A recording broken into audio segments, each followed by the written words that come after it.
we're gonna make some quarantine cookies. You just need some bananas, some oatmeal, and then after that, it's up to you. We'll talk about that in a minute. You wanna first peel and then mash the bananas. These bananas are very ripe. We purchased them last week and we made a pie, and then the rest of them will be perfect for these cookies. So, peeling the bananas.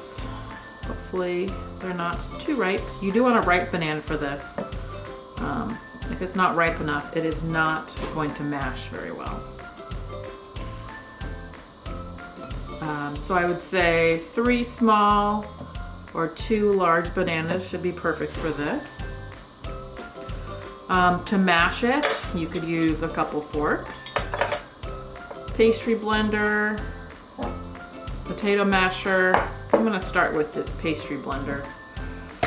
I think that's the best option for me with these bananas. You do want them mashed pretty good. It's gonna end up being your liquidy ingredients. So if it's too chunky, it's not gonna mix in well. All right, that looks pretty good.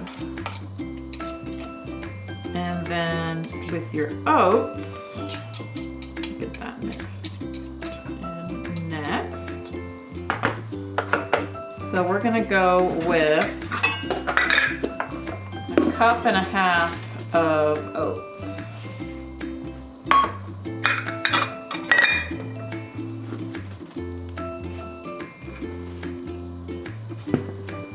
And then from there, you're gonna do your mix-ins. You could do raisins, chocolate chips. You could even mix in some peanut butter. These would be a good breakfast cookie. My favorite ingredients,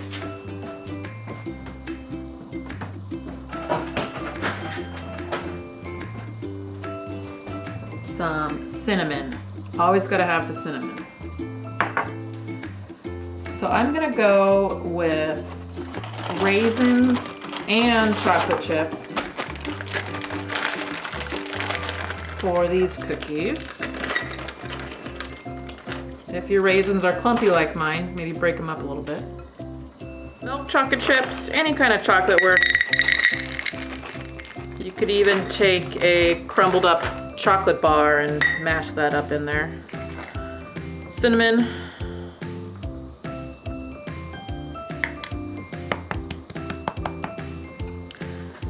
And then I'm gonna see how this looks, and then I might even add some peanut butter to it. We shall see.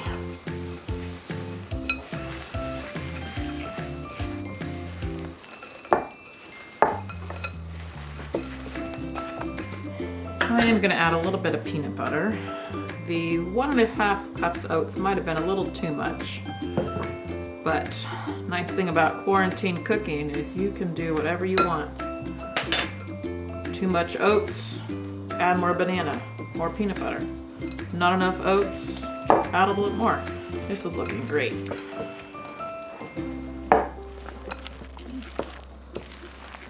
So this is the consistency you're looking for. You don't want to have a lot of the dry chunks with the oats, but you do want to have it all mixed in equal parts. And you can't really overmix this. There's no flour in it, so that's not going to make the texture any more tough. So we are ready to scoop. You can just scoop by hand. These are not going to be, you know, a rolled cookie that you have to shape really well. I would just say a nice mound for each of your cookies.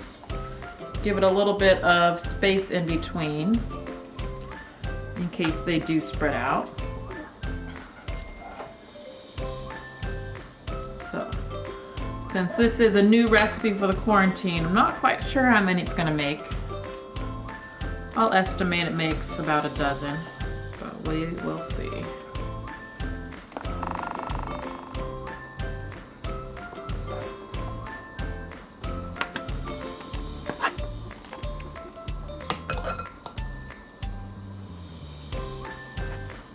So we got 12 cookies here.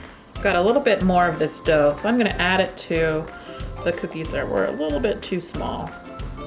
Kind of balance it out so we have even cookies. So I'm gonna put these in for about 15 minutes and see how they're looking. There's no eggs in there, and so you could eat this as is if you wanted to. I wouldn't, probably wouldn't taste as good. So we're gonna go into the oven.